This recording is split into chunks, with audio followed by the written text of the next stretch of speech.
Hello friends, welcome back to our channel. இன்னைக்கு நம்ம என்ன பார்க்க போறோம்னா சிம்பிளாக ஈஸியாக பண்ணக்கூடிய மஷ்ரூம் பிரியாணி. வாங்க எப்படி பண்ணுறதுன்னு பார்க்கலாம். இது ஒரு சிங்கிள் பாட் டிஷ் தான். குக்கரில் செஞ்சு முடிச்சிடலாம். குக்கரில் ஆயில் ஆட் பண்ணிக்கோங்க. நெக்ஸ்ட் கீ 1 டேபிள் ஸ்பூன் அளவுக்கு ஆட் பண்ணிக்கிறேன்.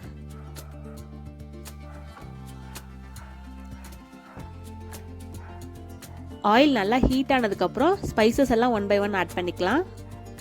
பிரிஞ்சி இலை 2 ஆட் பண்ணிக்கிறேன். பட்டை 1 துண்டு ஆட் பண்ணிக்கிறேன். தென் ஏலக்காய் 1 ஆட் பண்ணிக்கிறேன். நெக்ஸ்ட் கிராம்பு ஒரு 3-4 ஆட் பண்ணிக்கோங்க.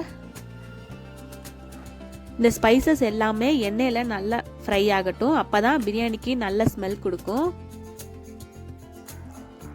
நெக்ஸ்ட் பெரிய வெங்காயம் ஒரு மீடியம் சைஸ் பெரிய வெங்காயம் 2 தின் ஸ்லைசஸா நீல வாக்குல கட் பண்ணியிருக்கேன்.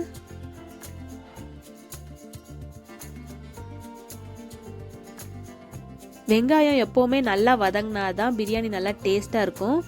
ஸோ இது டைம் எடுத்து நல்லா வதக்கிக்கலாம்.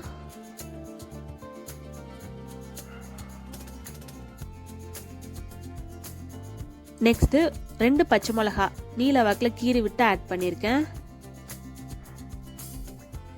உங்களுக்கு தேவையான அளவுக்கு ஸ்பைசஸ் ஆட் பண்ணிக்கோங்க.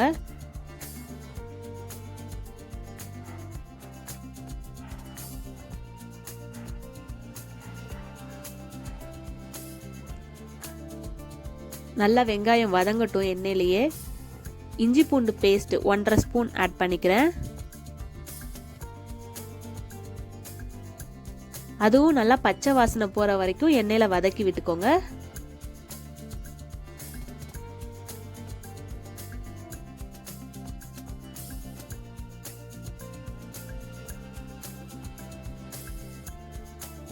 அது வதங்கினதுக்கு அப்புறம் தக்காளி ஒரு பெரிய தக்காளி, நல்லா பழுத்த தக்காளியா 1 தக்காளி எடுத்திருக்கேன். அதை சின்ன சின்னதாக கட் பண்ணி அதுவும் ஆட் பண்ணிக்கோங்க.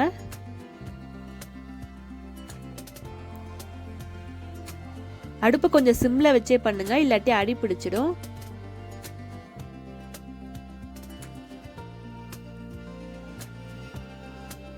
நல்லா தக்காளி மசிகிற அளவுக்கு மிக்ஸ் பண்ணி விட்டுக்கோங்க. கொஞ்சம் சால்ட் ஆட் பண்ணி வதக்கணும்னா சீக்கிரம் வதங்கிடும் தக்காளி. அதுக்காக கொஞ்சமா ஒரு 1/2 ஸ்பூன் அளவுக்கு சால்ட் ஆட் பண்ணிக்கிறேன். இப்போ இது வெங்காயம் தக்காளிக்கு மட்டும் ஆட் பண்ணிக்கிறோம். பிரியாணிக்கு தேவையான சால்ட் நம்ம பின்னாடி அரிசி போடுறப்ப ஆட் பண்ணிக்கலாம்.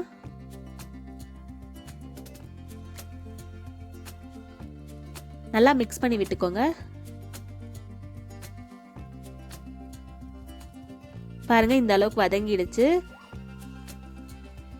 இப்போ மசாலா 1 by 1 ஆட் பண்ணிக்கலாம்.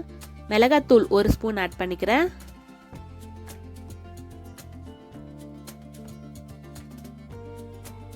மல்லித்தூள் 1 ஸ்பூன்.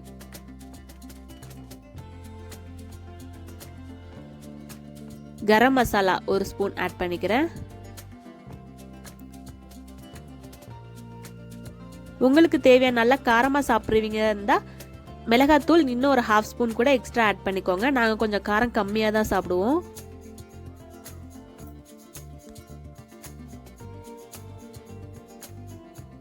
அது எல்லாமே எண்ணெயில நல்லா வதங்கட்டும். அதுக்கப்புறம் நம்ம கட் பண்ணி வச்சிருக்க மஷ்ரூம்ஸ் ஆட் பண்ணிக்கலாம்.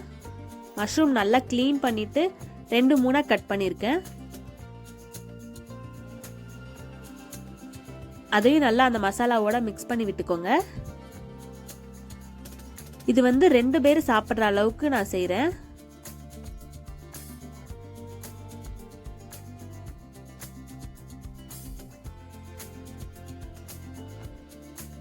புரட்டாசி முடிகிற வரைக்கும் இந்த மாதிரி மஷ்ரூம், பன்னீர், காலிஃப்ளவர் வச்சு ஓட்ட வேண்டியதான்.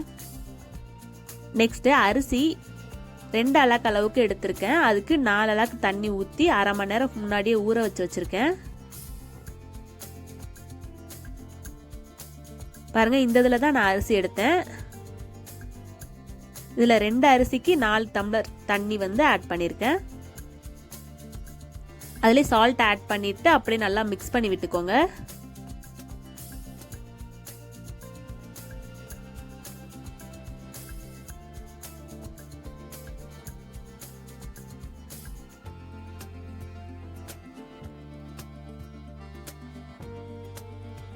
நல்லா இந்த மாதிரி கொதிக்கட்டும்.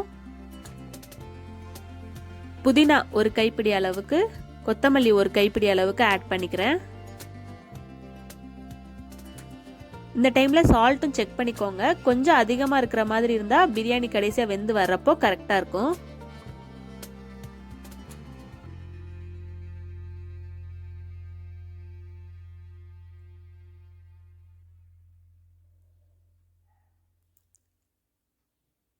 அடுப்பை சிம்ல வச்சுக்கோங்க. இதே மாதிரி கொதிச்சு தண்ணி எல்லாம் வத்துனதுக்கு அப்புறம் அரிசி எல்லாம் மேல தெரிய ஆரம்பிக்கும். அந்த டைம்ல நம்ம லிட் போட்டு க்ளோஸ் பண்ணிடலாம். பாருங்க தண்ணிலாம் நல்லா வத்திடுச்சு. இந்த டைம்ல நம்ம லிட் போட்டு க்ளோஸ் பண்ணிட்டு அடுப்பை சிம்லே வச்சுக்கோங்க. ஒரு 10 நிமிஷம் அப்படியே இருக்கட்டும். விசில் எதுவும் வராது. 10 நிமிஷம் சிம்லே வச்சு நல்லா வேக வச்சுட்டு அடுப்பை ஆஃப் பண்ணிடலாம்.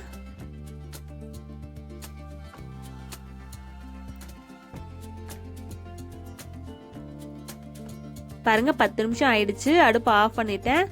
அதுக்கப்புறம் ப்ரெஷரும் நல்லா ரிலீஸ் ஆயிடுச்சு. இப்போ ஒரு 1/2 hour ஆயிடுச்சு. நம்ம ஓபன் பண்ணி பார்க்கலாம்.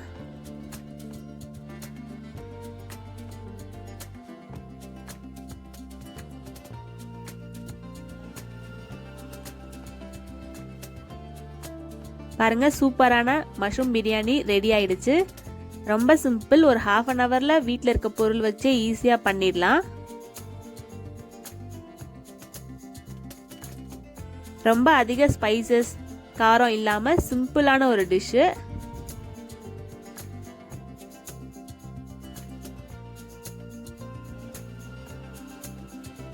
ரொம்ப குழையாம சூப்பரா உதிரி உதிரியா அடி பிடிக்காம வந்திருக்கு பாருங்க.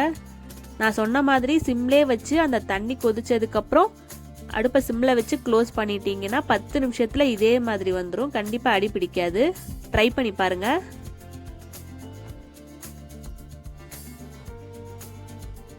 இதுக்கு ஒரு தயிர் வெங்காயம் வச்சு சாப்பிட்டா கூட ரொம்ப சூப்பரா இருக்கும். கண்டிப்பா ட்ரை பண்ணி பார்த்துட்டு எப்படி வந்ததுன்னு கமெண்ட் பண்ணுங்க. நம்ம சேனல் ஃபர்ஸ்ட் டைம் பார்க்குறீங்கன்னா மறக்காம சப்ஸ்கிரைப் பண்ணிட்டு பாருங்க. Thank you for watching.